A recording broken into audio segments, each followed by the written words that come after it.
All right, good afternoon. Happy Wednesday, everybody. Today is December 7th. My name is Jason Flame, and welcome to the Master Motivation Podcast. Today, we are joined by a special guest, and I'm going to try to do a great introduction here, but Gino ToldYouSo Rivera is from Brooklyn, New York, weighing in at 165 pounds. He is the Frank Sinatra of the Spanish Mafia. Gino was trained by Joey Kaos and many notable trainers at the Santino Brothers Wrestling Academy in Southern California. He began his training in 2008 and has 13 years as a professional wrestler. He's trained in Lucha Libre, American Freestyle and Japanese styles. His professional debut was on January 17th, 2009, as he defeated Steve Payne in Newhall, California. Gino also made his professional debut on television in 2015 and is now currently the owner at Off the Ropes Pro Wrestling School in Albuquerque, New Mexico. Gino, welcome to the show. Thanks for being here. Oh, I'm glad to be here. Thank you for inviting me. Let's have some fun. Absolutely. Well, listen, guys, those of you that are watching here live, please do me a favor. Let us know you're here.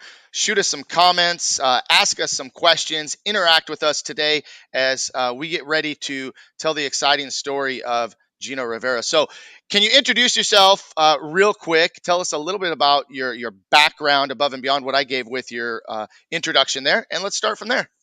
Well, my name is Seville Alvarez, and I am a pro wrestler of 13 years. I got into professional wrestling as, you know, a young, unexperienced in life teenager. You know what I mean? I wanted to see professional wrestling as a kid, and I never had the money. I never could afford it. So when I saved my money and I was able to get a ticket, I went to the Staples Center in Los Angeles, and I went to go see the WWE. And at the time, I walked across the street. Someone gave me a flyer, and I saw a bunch of guys, with their shirt off, and I was like, oh, I don't.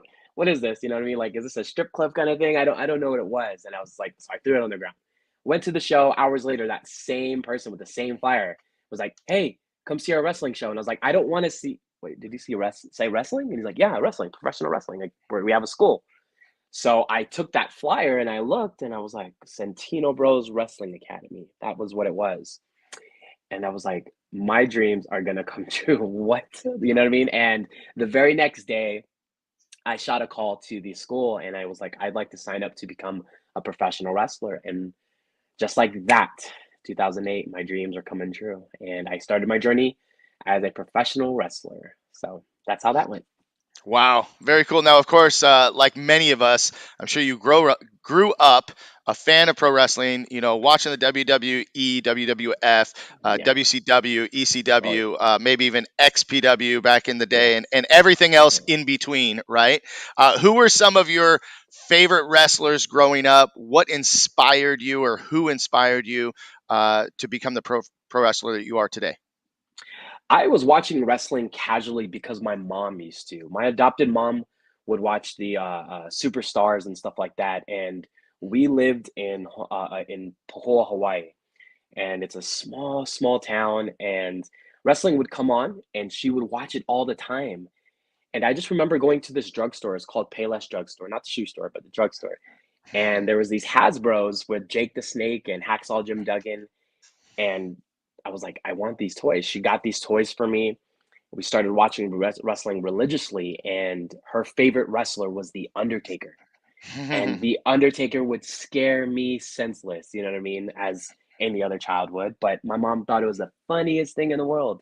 And I just started watching wrestling like every single week, any chance I could with my Hmm. mom. We were the biggest fans in the world, and it was so much to the point where we would go to the local video stores. I don't know how many people remember VHS, but I do. And we'd go and rent like 5 or 6 VHS, and we go to like all these other stores, and we would watch wrestling all the time. Like I don't even remember watching TV. I just remember watching wrestling. You know what I mean? And we were just such the biggest fans. The person that inspired me, I know this is gonna sound crazy, but it was my mom actually. It wasn't a wrestler to become a wrestler.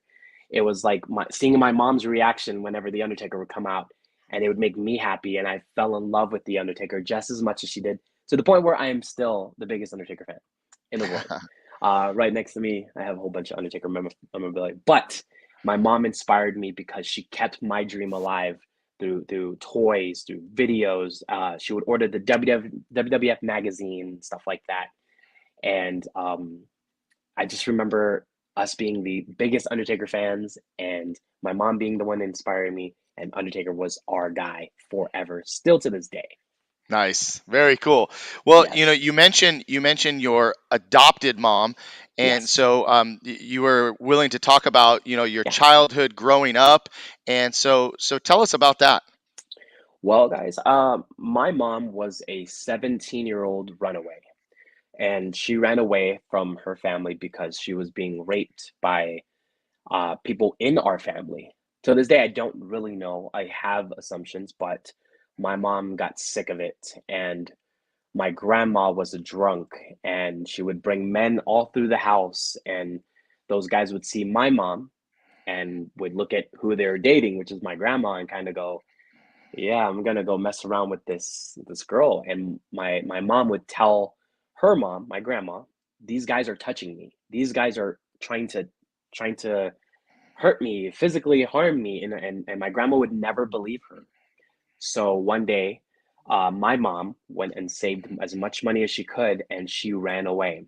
She hopped on a plane from Hilo and went all the way to Los Angeles. And she had $0 to her name after that. Literally got off the plane and had the clothes on her back and a small little purse, which was, she said, was chapstick or something. But that's all she had. And we kind of think that somebody helped her get on the plane, because I don't think you can't travel at 17, but we think someone in our family kind of had the feeling something was going on. They believed her and they helped her get to California. Mm, That's the assumption. So with that being said, is she was a teenage girl in Los Angeles, California, nowhere to eat, nowhere to live, nowhere to sleep, and she had to make money the best way she could. And she tried to apply for a job at Burger King and wasn't qualified, I guess. Wasn't even qualified to work at Burger King. So she turned to her next resolution. Her next solution was to be a prostitute. She started selling her body to make money. And once she started gaining more money like that, eventually she got her own place. She started, making a lot of money. And instead of getting a real job, she kind of was like, why would I get a real job when I'm making so much money doing this? And eventually got pregnant. She got pregnant with me. And to this day, I don't know who my dad is. I'm 34 years old, and she doesn't know who my dad is, which we put, both heads together and kind of assume that maybe a customer was my dad. And, at the time, 17-year-old, I'm pregnant. What do I do? I don't know. She called her mom and said, I'm pregnant. I want to come home. And her mom said, no, you can't come home. mm. I don't want you here. You know what I mean? And she's like, well, I'm pregnant. I have a baby. I need help. And from there, just went, she's like, I'm just going to go home. She went home. She had me in Honolulu, Hawaii, and took me back to Hilo, Hawaii, the big island. And she tried to give me away to like maybe several family members. And they all said no, no, no, no, no. Until my adopted mom, who already had five kids of her own, five boys. And she's like, well, I'll take him. You know what I mean? And my mom gave me away at 3 months old, no problem. Left me on that island. She went back to California, continued her career as a prostitute until it took her to escorting, and now she's one of the biggest porn stars in the world. Retired now, but yeah, I met my adopted mom at 3 months old, and I didn't know I was adopted until I was 13 years old. I had no idea. And I met my Mm. real mom in 2000. And that was a story of its own. But, that's a little background on my mom, my Wow. childhood. Well, number one, I appreciate the fact that you're willing to be vulnerable and discuss this on a show and essentially telling everybody that's listening or will watch this later. Um, my questions surrounding that would be, how did that affect you once you learned about all of this? How did this change your feelings about yourself, or did it change your feelings about yourself, as well as your adopted mom? Because what a blessing she was to take you Yes. in and raise you as her own, already having five of her own, right? Mhm. And so, how did that affect your life? I mean, how did that? change you or develop? I've always said that I had the greatest childhood in the world. I wouldn't trade it for anything. Now looking back and talking to my adopted mom, we were dirt, broke, and poor. And I don't know how she, you know, had enough money to even take care of five boys, let alone six, an adopted child who was sick. My mom, my real mom, did drugs while I was pregnant, drank and partied. Didn't even know she was pregnant until she was pregnant. And how it affected me, it really didn't, because my adopted mom made everything. She made everything special with me, to the point where I didn't know that this adopted mother of mine was not my real mom. I Hmm. called her mom from day one. My brothers, which they're my cousins, you know what I mean? I had all of them my whole life, and I never knew that they were my cousins. They were not my brothers, but I grew up around them, being the baby of the family. I'm the youngest boy of six, so well, five. But I just never really, it never bothered me. I had the greatest childhood ever. We made things work. You know what I Hmm. mean? We didn't have it all. We come from donations. You know what I mean? My adopted mom worked as a she was like in a world where they protect women and children who get beat up. It was like a shelter like that, and we would go there, and people would make a bunch of donations, and that was our Hmm. school clothes. I have many pictures of me and my brothers wearing the same shirt for school pictures. What my brother wore, this year, I'm gonna wear next year, and we were happy about that. We grew up on canned goods and Vienna sausage and just cheese and just regular cornflakes. Everybody was getting all the good cereals, and we grew up on cornflakes. You know what I mean? And that was the best thing ever. Kicks, Apple Jacks, all the Hmm. crappy cereals. But I had the best childhood ever, and looking back, I really didn't. But that's how special my mom kept it for us. Yeah, no, this is amazing. And guys, thank you. Several people have joined us since we started the show. My name is Jason Flame, and this is Gino Rivera. And we're talking about his childhood and as a professional wrestler now, growing up, very, very modest, very, in your words, growing up poor. And it's interesting because having grown up at certain points of my life, quote unquote, poor. When you talk to people that have this kind of upbringing, almost every time you hear them say the same, I didn't know.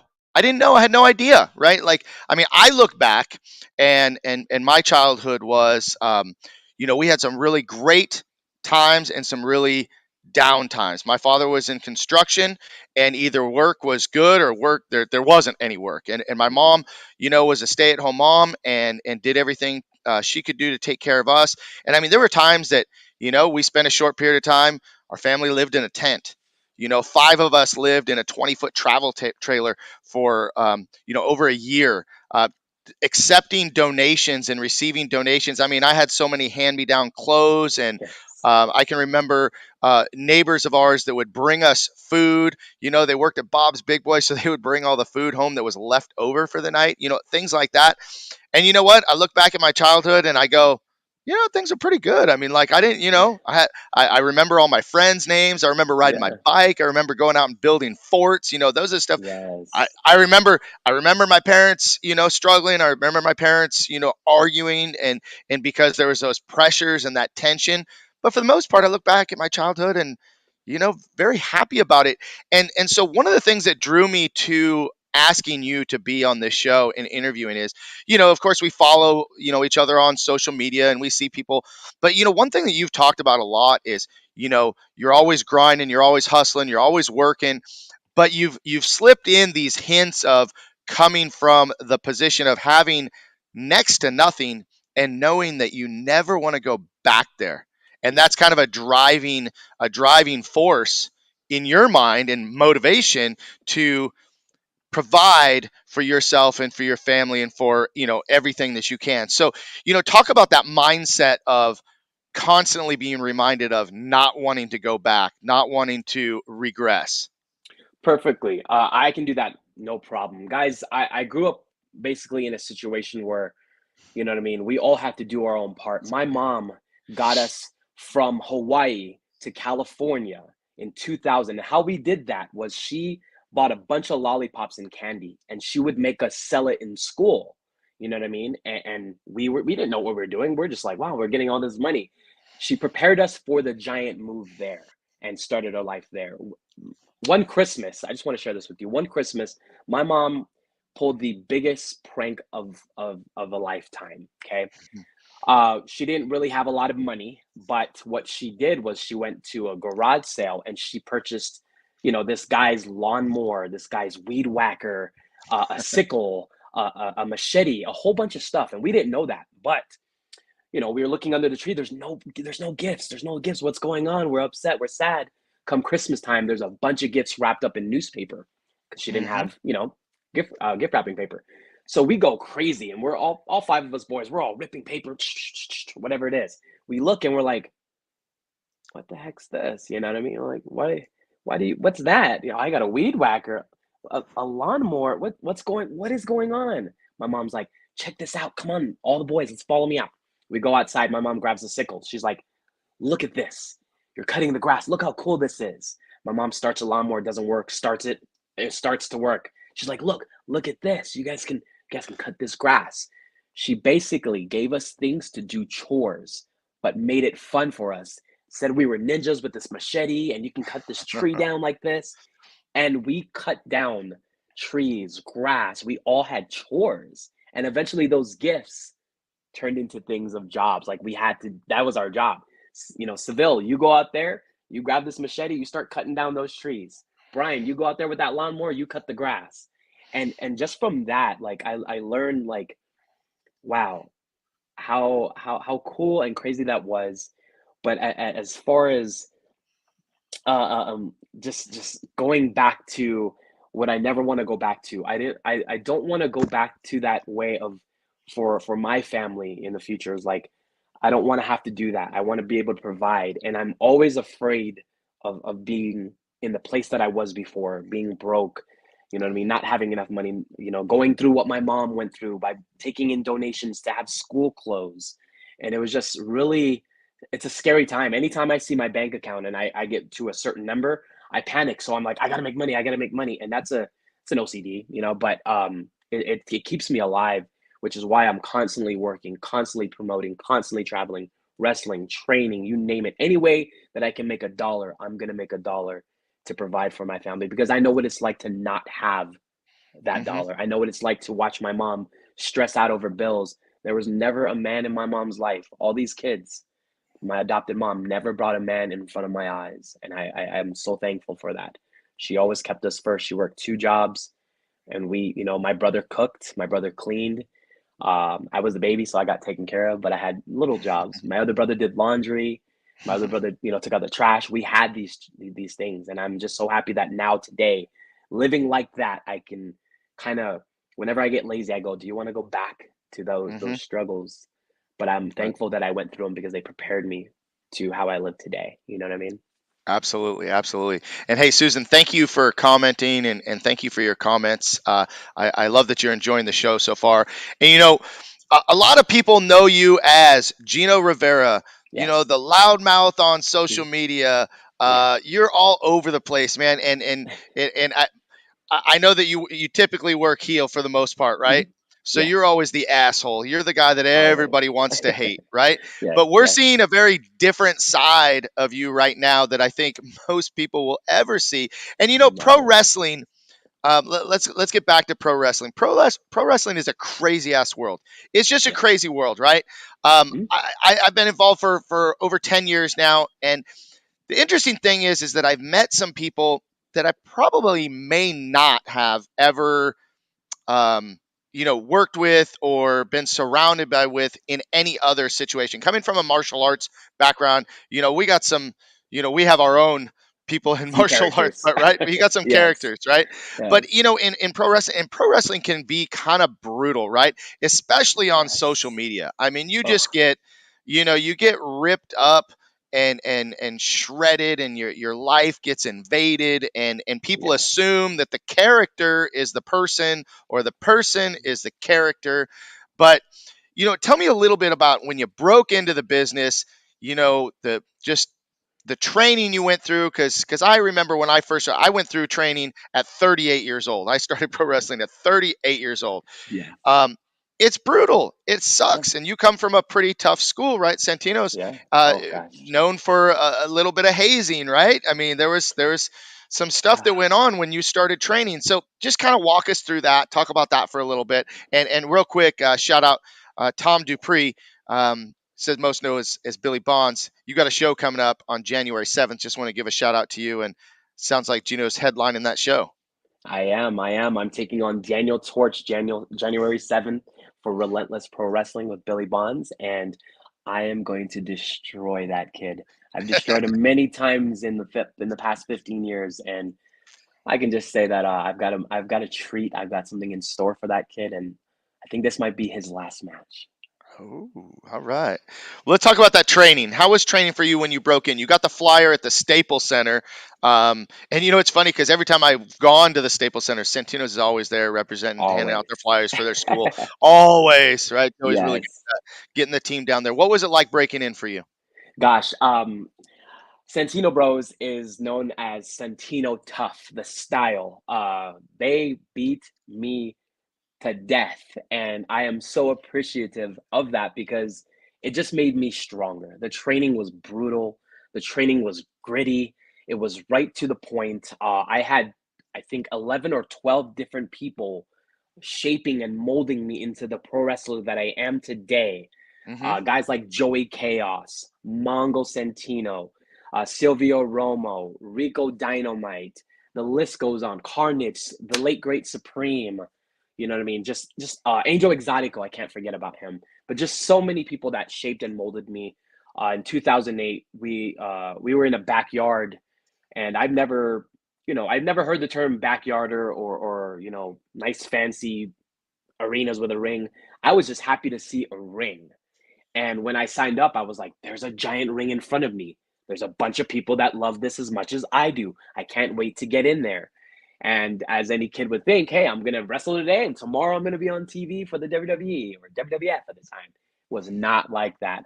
I am the probably only one still going out of 20 people in my class. And this is in 2008. We're in 2022, headed in 2023. I'm the only one still going consistently. Um, and I just remember being chopped and taking bumps for the first time and laying on the ground and going, do I really want to do this? Is this for me?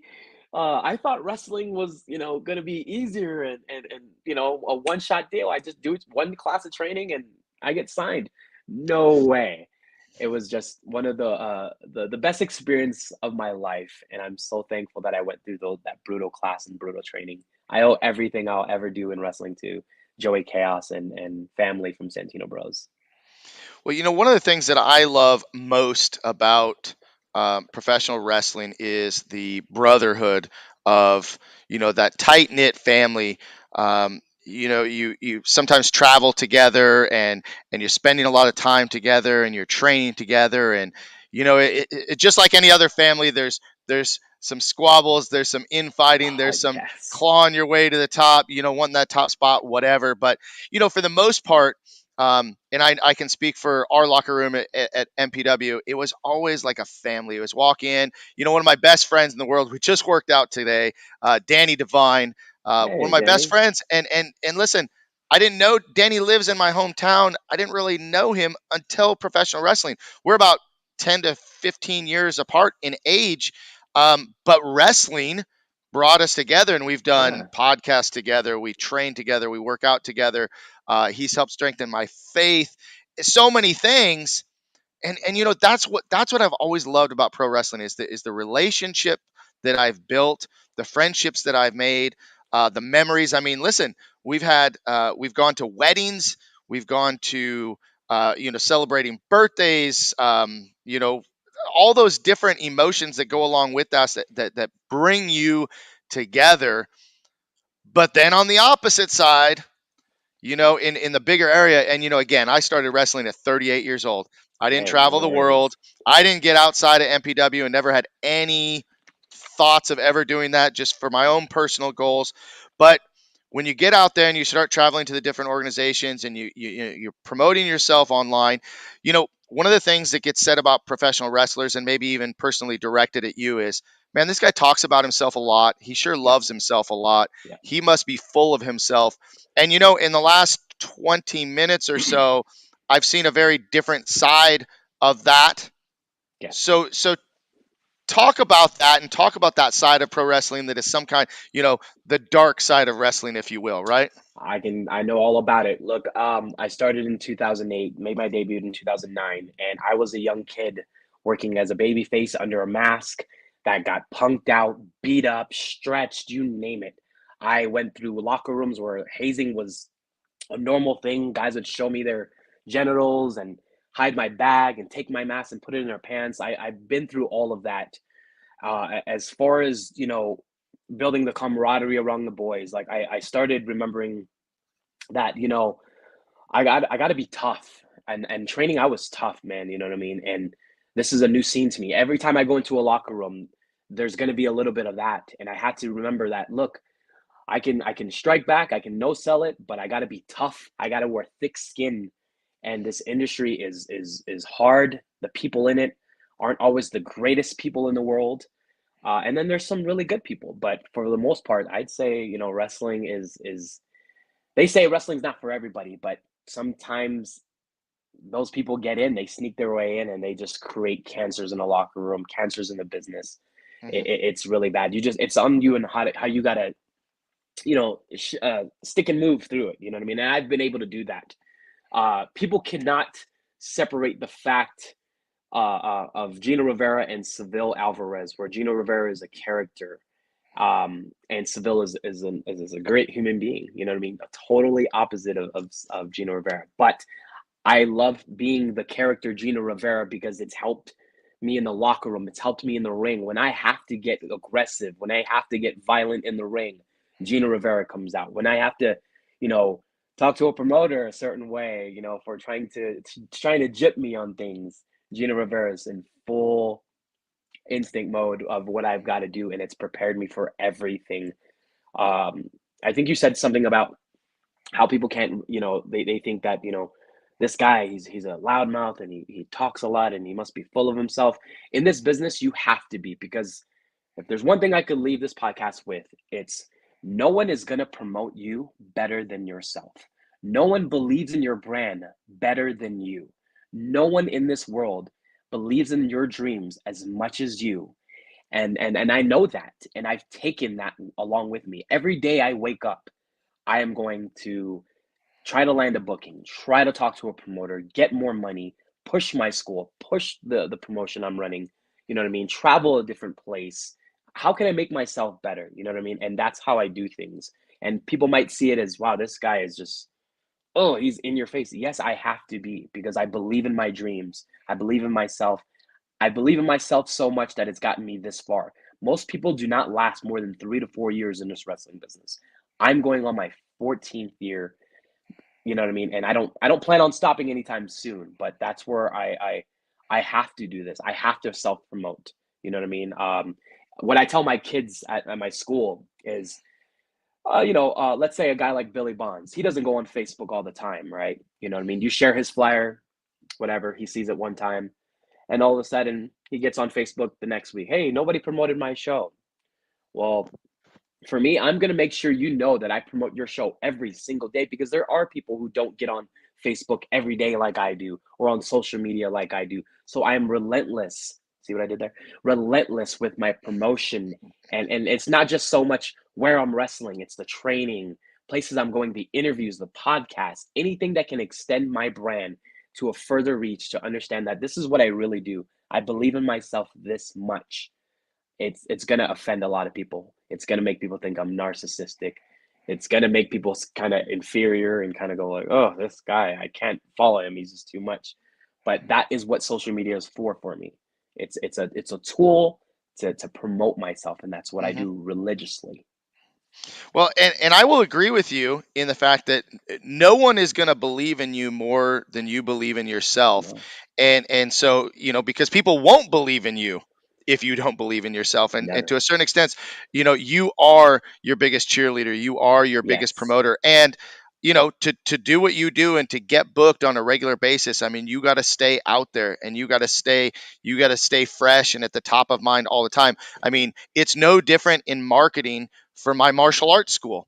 Yeah. Some people may say, God, you sure post a lot on social media. You're Yeah. posting every day, several times a day. Yes, because you're being distracted by everything else that's being posted. And if I'm not staying at top of mind when it comes time for you to think about, maybe I want to do martial arts, or maybe I want to be on this guy's podcast, or I want to get involved in that.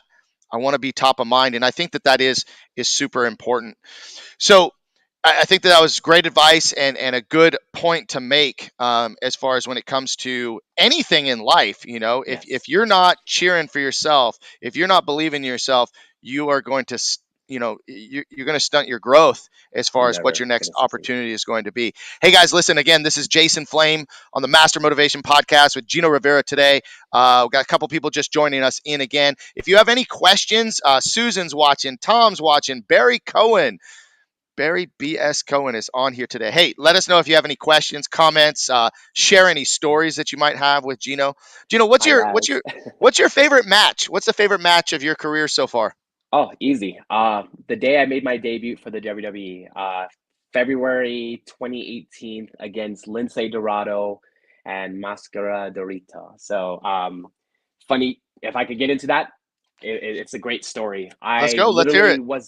I was at home, just literally doing nothing, and I got a call. How fast can you be in Arizona? I was like, you let me know I can be there. Next flight, Arizona. I need you there tomorrow, 11 a.m. WWE wants to, they need somebody for a dark match. And I was like, easy. Called out of the job. I was like, I'm sick. I can't make it. Whatever. Jumped on a plane, you know what I mean? Went to AZ, and I was walking amongst everyone that I could imagine. I was like, oh my gosh, like everyone's here. Cool, I'm here. All right. I gotta act like I work here. I can't be the fan, I can't be the mark. I gotta go. I belong in this locker room. Let me control myself. So I did that as far as long as I could until Dean Malenko came up to me and goes, one hand in his pocket with a toothpick, and he goes, "What's your name, kid?" And I was like, "Hi, my name's Seville Alvarez." He goes, "Oh, where do you train?" I'm from Santino Bros from Los Angeles, and I've been a pro wrestler for X amount of years. And he's like, "That's good.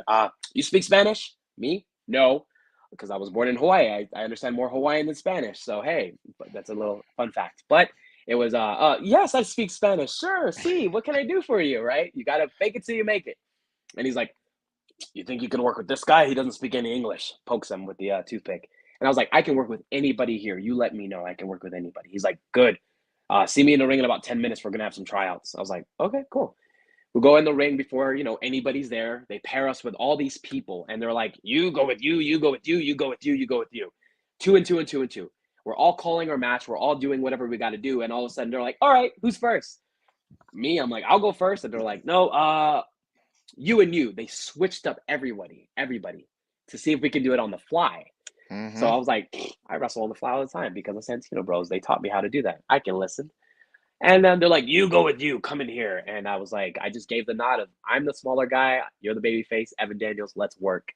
And we basically did our thing. I sold like I was Ricky Morton, you know what I mean? Going, oh, whatever, making everybody believe the fact that I was hurt and I need your sympathy. I reached for Randy Orton and Baron Corbin, who were watching ringside, letting them know that this guy is kicking my butt. And when I was done, they started picking guys, and they're like, "You come here, come see Baron Corbin." Baron Corbin, gave me some advice about punching. Jinder Mahal was like, good selling. Here's how you can punch better. Here's how you can fight backfire. But Dean Malenko ultimately was like, "Hey, come here. You're going to be wrestling Lince Dorado and Mascara Dorito." So we went there. We did our thing. I got 10 minutes in the match. It wasn't a squash. It wasn't any of those type of matches. It was get over, but don't get over. I was like, what the hell does that mean? What? And it's like, pick a few moves, but yeah, just don't pander to the crowd. Don't do anything. And I was like, you got it, no problem. We go and call our stuff, and literally one time, go out there. I have a blast. I hear everybody screaming, "Gino!" And as much as I wanted to be like, "Shut up! Don't you cheer!" I couldn't do anything because Mm-hmm. get over, but don't get over. what the hell does that mean? So I Wow. went in there, had my match, and it felt like 3 seconds went by and it was over. And that was the best match of my life because you take a kid who was watching wrestling with his mom and, one day I'm gonna get there. Yeah, yeah, yeah, sure. And now I just remember standing in that ring and just going, Mom, I did it. I'm here. You know what I mean? It was the greatest feeling of my life. Yeah. Well, I mean, that's. I don't know if there's any bigger opportunity than getting in a WWE ring. I mean, some No. people might argue that maybe somewhere else, but I think that that's probably the top of the top for most people and what everybody's shooting for. Right. Um, what are your current goals as far as professional wrestling goes? I mean, listen, we know you're kind of a small guy, Yeah. right? And is WWE a goal, or have you let that goal go and say, I'm going to stick to what I know and stick to what I do best and work these other feds, or are you still grinding and trying to get there? I've gone back and forth with it in my head, whereas like, man, I've been there. Am I done? Of course, no. Of course not. I'm not done. Can I get a contract? The ultimate goal is to work for the WWE. There was no other place I'd rather be. That is what I grew up on. You know what I mean? Regardless if I was channel flipping between WCW and WWF in 98, 97. Um, look, WWE is the place to be, and it's the top of the levels. AEW is great. I've worked there too, but you know what? WWE is the dream. So to obtain a contract with them is my ultimate goal at the end of the day. I've had three different opportunities with the WWE, and those all went up in flames, as you could say. You know what I mean? I was offered, a tryout. Things didn't go as well as it, was supposed to go, as we didn't even get to the point where I got there before they were like, you know what, you're too old. And I was Mm. 32 at the time. And I was like, I'm too old? I look like I'm 12. I can shave this, And then I was backstage. I did some work for them and they actually were like, hey, how do you feel about being a referee? I was like, my gosh, I'd love to be a referee. Contact this person. I contacted this person. You're kind of too old to be a referee. And I'm like, but there's Charles Robinson right there. You know what I mean? What do you mean? And then I had the biggest flub. Oh my gosh, the biggest flub of my life. I had an audition with NXT to be an announcer. I wasn't too old to be an announcer, but hey, so I did that, and they sent me an email that I never received. So I did a Zoom call with them, and they're like, "All right, you're on in 5, 4, 3, 2, 1. Read the lines that we sent you." And I'm like, "Hmm, what? You didn't get the email? No, what email?" You know what I mean? And I'm ready to do promos. I'm ready to be like, "My name is Gino Rivera, the Frank Sinatra." I'm ready to go there, but they wanted me to go. Up next on NXT USA, coming live from you, Bianca Belair versus Sasha Banks. That's what they wanted. I Hmm. had no idea. They gave me 5 minutes to go look at the email. I did it. I failed. They gave me another 5 minutes. I failed to the point where they were like, Vic Joseph, and if he ever watches this one day, I gotta talk to him. But he was like, "Sir, do you even watch wrestling? Do you even do you even care about wrestling? Like, how did you even hear about us? How did you even get this interview?" And the person that got me the job was right there in a Zoom call, kind of like browbeating me, like, "Are you serious? You are killing me." And I that opportunity went, and I was told, "Good luck in my best future endeavors." You know what I mean? So I've had a lot of opportunities with the WWE, and ever since they said, "Hey, well, we want to hire body guys," I don't have the biggest body. Then they went, "We want to hire indie guys. Get us people that can work. God damn it." You know what I mean? And I was like, "Hey," and I got the call of, "Hey, be on standby." You know what I mean? Now they're looking for collegiate athletes and stuff like that, and I'm like, well, so look, man, the goal is to get to WWE, and that has not. I've not given up on that dream. I can't give up on myself. Everybody may have given up on me, but that's why I'm still here today, because I believe in myself. I believe in one day that I can find a role Hmm. somewhere in that company. I've got enough checks in my closet from them from 2015. Every single year I've worked with the WWE, to the point where I go back there and they're like, "Why don't you have a job here yet? Why aren't you hired?" I'm like, "You tell me."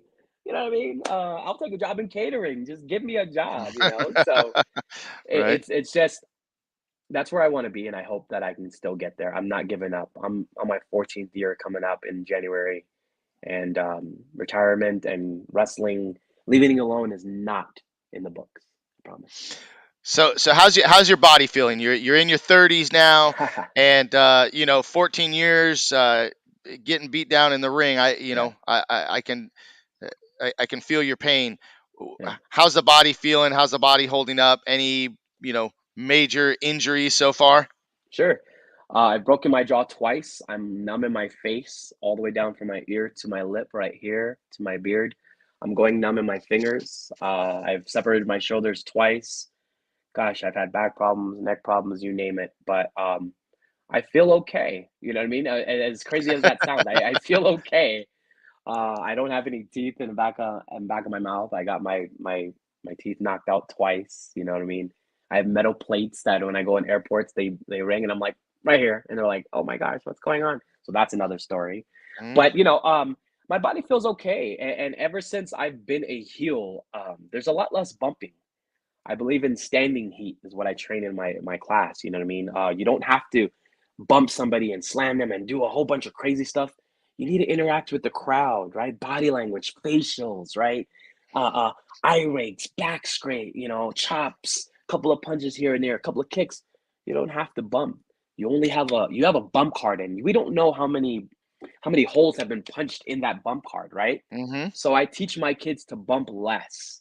When before, when I was a baby face, back in 2009 to 2011, you know what I mean? I was bumping a lot because there was guys in there slamming this 100-pound kid, beating the living tar out of me.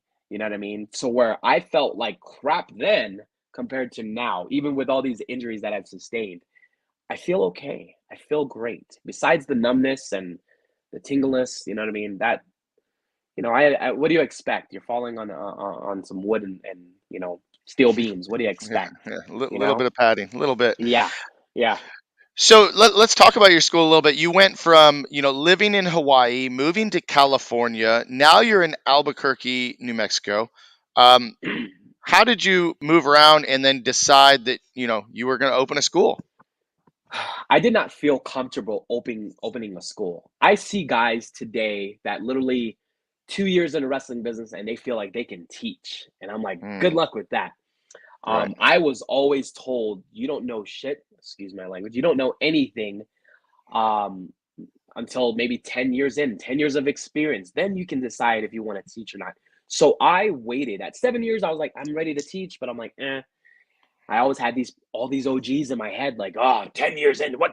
You guys don't know nothing. You guys are green as goose shit. What do you know? How can you teach? Blah, blah, blah. I had all that in my head to where my 10th year, I was like, you know what? I think I could do this, but where do I get students? How do I do this? You know what I mean? And I met a person that was a fan, and she went around looking for schools, and no one would train her because she was a girl. And I'm like, what the hell? Why won't they train you? And it's just, it's a big thing here in the Southwest. You're a girl, ugh, we don't want to touch you, right? Nothing like SoCal though. Oh gosh, right? Don't get me started on that. But no, but yeah, like no one would touch this girl, and I said, hey, I'll train you. I got to sharpen up my skills. I'm gonna open my school. You can be my first student. We started like that. 30, 40 students later, I'm still here running my school, Off the Ropes, a pro wrestling school in Albuquerque, New Mexico. We're still going. We got a new location, new ring, new everything. The students keep coming. You can sign up now for $100. That's the starting price. You know what I mean? So, with that being said, I started training people, and I started actually liking it. You know what I mean? At first, I was like, oh gosh, I don't have the patience. I hated teachers growing up. Now I'm a teacher. No, who's gonna respect anything I say?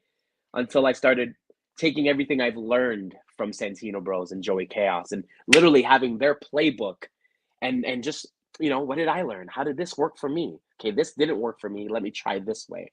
And ever since then, my students are all flourishing. They're traveling, getting flown out, wrestling, having good matches, having bad matches, getting beat up, beating up people. They're getting the experience of being a wrestler. And I'm very, very hard on my guys because I grew up where I was, I was being put to the test, do the grinder, You know what I mean? No one prepared me for what I was gonna into in a locker room, and I got to wear suits. I got to talk to a promoter like this. I got to sell myself. They didn't really teach me that. They taught me how to wrestle. So now the etiquette that I've learned over the years, I'm passing on to my students, making sure that every time they hit a speed bump, they don't just hit a speed bump and blow their whole car out. They're gonna, okay, Gino showed me this. Gino told me that in El Paso these luchadors would beat the living hell out of me. I gotta fight back. Oh, okay, next time that won't happen. I'll fight back. I had one student go to El Paso and those old school luchadors beat the living tar out of him. He was like, "Why did they do that?" And I said, "I told you you have to fight back. It's a fight for them." You know what I mean? So, Mm-hmm. and I prepared my kids for that. So, off the ropes, Albuquerque, New Mexico. What brought me here? I was in LA. I started traveling around. I did everything there was to do in California. I started a fire in California. Now I got to start a fire elsewhere. When I'm hot, leave. You know what I mean? And that's an old school term that I heard. When you're hot, go get white hot somewhere else. Are you really that hot if you're only hot in your local city, in your local state? Well, why don't you try in Washington? Why don't you set a fire over there and see how you do there? Okay. Oh, you set a fire there. Why don't you go over there to Florida? Oh, wow, you set a fire there, right? That's how you get a buzz. And I was always told that I was always passed up where I'd ask for an opportunity and they'd be like, well, you don't really have a buzz. I can't fly in or I can't book you. I can't put a belt on you. I can't do anything because you don't have a buzz. And I'm like, what the hell's a buzz? Until I started seeing Willie Mack. Willie Mack had that buzz and people would book him everywhere, fly him everywhere. And I'm like, okay, so he's leaving California. Maybe I got to do that. And that's what I did. Just so happened I started a school while doing that as I traveled. And it's all been a blessing. It's all worked out for me, worked out for my students. Santino Rose loves it. I'm how can you say it? Where they endorse me, you know what I mean? And I love that. Mm-hmm. I love being a teacher. I love wrestling.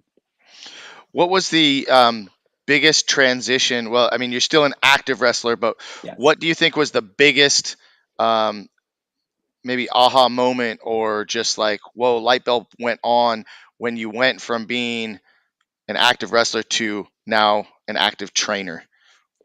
Anytime I see my students click and get something, when I see their faces light up and I'm like, you did it, you did it. That for me is validation. That for me, I go, okay, I'm doing something right. These guys are Mm-hmm. taking bumps. They're not getting hurt. They're not hitting their head. They're not having a concussion. You know what I mean? Just seeing my kids flourish when we're in training and we train consistently. You know what I mean? You don't train, you don't do a show. That's how I was brought up. Mm-hmm. If you're on shows and you're not training, you're gonna hurt somebody. Ring rust is real. So Oh yeah. I instill that to my kids. And I train guys from 18 to my oldest student was 47 years old. So there's no age, where you cannot wrestle. I have kids, girls, I have super heavyweights, I have, minis, I have them all. It doesn't matter. If Mm-hmm. you can do this, you can do this. You know what I mean? You just got to believe it, and that's what I am. Anytime I see my kids get it, you got to also understand, like being a wrestler, you hold yourself to a certain mold and you expect a certain, but you can't with these guys because patience is a virtue, and you got to understand they're not going to get on the first day. For me, I was a rookie. I was like, I was made for this. That's how I got my name, the Rookie 88. That's what I started at. Horrible name, by the way.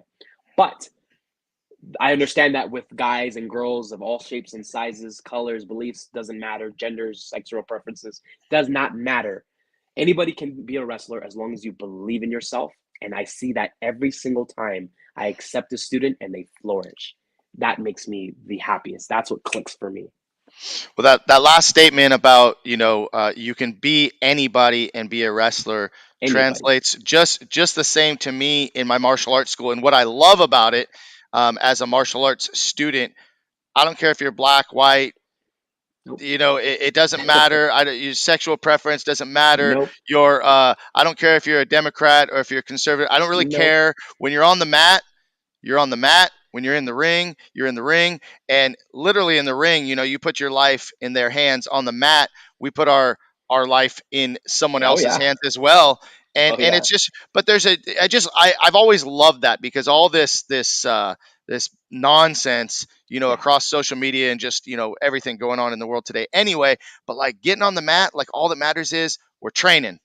We're training. Yes. We get in the Yes. ring, we're training, we're getting better. And this is a great question because one of my really great friends, Kevin Kowalczyk in Littleton, Colorado, Revolution Martial Arts, Raptor Extreme Karate, one of my best friends in the world, right Oh, here. Kevin. What kind of fitness training do you do for your athletes? We take everything basically that all sports, from football training to basketball training. I have all of these athletes in my class, right? And stuff that I've done as well. So, but the biggest thing you can do in wrestling is cardio, right? And you've got to be able to survive. I've literally watched guys come into my school with a full-time scholarship to football at UNM and Lobos and all that in New Mexico, and they come in class and they die. And I'm like, what's going on? Like, why you're an athlete? Hmm. How can you not do these drills? You know what I mean? It's a different type of training, but we embrace it all. We take it all. But the main thing that we do is we focus on cardio. I can show you how to do a headlock. I can show you how to body slam, do a hip toss, a drop kick. But you know, wrestling goes like this, as in a match. It's not, hey, we do this, break. We do this, second break, meeting. There's no breaks in wrestling. You're doing all kinds of training to make sure that you can survive in that 15 minutes. And what seems like a second to somebody can seem like a lifetime for somebody else coming in. And I've seen guys throw up. I love it, but we stick to a lot of running the ropes, a lot of drills where we're planking, a lot of push-ups, just the basic stuff. But like I said, it's about surviving in a match. I've even died myself. I wrestled Darren Young in 2019, and I thought I was fit. I was like, I'm in the gym. I'm doing training every week. He can't blow me up. The man blew me up by the time I was in the comeback, and I was literally on the third turnbuckle, and I was like, I can't breathe. I can't. I felt my head grow into another head because I was literally perishing before my eyes, and I Yeah. thought I was ready. Sometimes, like, you know what I mean? I don't care how many weights you lift in the gym. That's fine. I've seen guys that are freaking swole and big die and get gassed up. So cardio is our big thing. Yeah, That for that sure. that's the most important part. So Well, and cardio in the ring is very different than, you get someone that's a good runner, don't matter. oh yeah, You get no, someone that's no. that's good, I mean, listen, I had 30 plus years of martial arts and could spar, grapple, whatever, go go go go go. You put me in the ring and I'm blown up after running the Yeah, ropes or doing drills. So we it's do just we it's do a different training. animal. Yeah. We do training before work. We work out and do cardio. So I blow them up there. Where we do not let go. It's grappling, no strikes, no punching, no kicking. Yep. It's literally grappling. You do not let go. Anytime you let go, there's a little punishment for you. That's why our training is really great. Hmm. Um, that's another blow up drill that we like doing. You know what I mean? So it's all fun. Thanks, Kevin, for the Yeah. question. Yeah. Hey, and Susan started Krav Maga at 67. It's amazing. Good for Woo! you. Keep killing it. Keep getting Hell after it. yes, Susan. I love it. I love it. I Well, love hey that. guys, we're just about here at the end of our hour, and we've had a great conversation with Gino Rivera. Learned a lot about him that I didn't know. You probably didn't know, but maybe you got a little bit of motivation when we were talking about his upbringing and growing up. In his words, growing up poor, but being able to realize that hey, things aren't all that bad. We make the most of No. what we have, and we look at that positive mindset. Also talking about being your own promoter, just Yes. being the person that believes in yourself the most. No one's going to believe in you more than you believe in No. yourself. And when you start believing in yourself, other people start believing in you too. And really, one thing in wrestling that I know to be true, and in business and in general, is networking. And that's what I Yes. love about the podcast is we're networking. You guys are learning here about Gino Rivera. Who knows? We might get a booker that's watching. We may get somebody that has some connections and wants to make some things happen. Um, I love that. I think that that's Yeah. amazing. And just all of you that have tuned in, thank you, Kevin. And thanks to everybody just watching. Do us a favor and share the video. I love the fact that Gino promoted this show probably better than any other guest that I've ever had on the show. Nobody else posted every day, but Gino posted every I day, will. posted a YouTube video. So I'm expecting big things after the show's over once we get Oh, this video up. absolutely. Guys, look, You know what I mean? I'm an adopted kid. I'm a son of a hooker. They murdered my brother in 2014. You know what I mean? My brother was a soldier. I'm a kid that grew up with nothing and I turned into something. I'm a musician. You know what I mean? I'm a pro wrestler. I made things happen because of all the traumatic stuff. I come from a family of alcoholics, drug addicts, rapists, you name it, hookers, pimps, and all of that.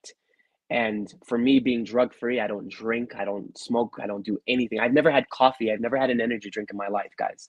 Um, I made all of these things work for me. And I'm not saying that what I do can help or can will work out for you. What works for me won't always work for you. But what I went through shaped and molded me into the man I am. And I am so proud of what I've come from, where I come from, the people around me, and it's prepared me for life. I'm 34 going on 35 years old. I've been turned down from every major company you can imagine in wrestling, and that still doesn't knock me down because the only person that can knock me down is myself by giving up. I tell my students this every day. The day that you quit wrestling is the day that somebody somewhere sometime was looking for you. And I truly believe that in my head. The day that I give up, somebody's going to be looking for Seville Alvarez, for Gino Rivera.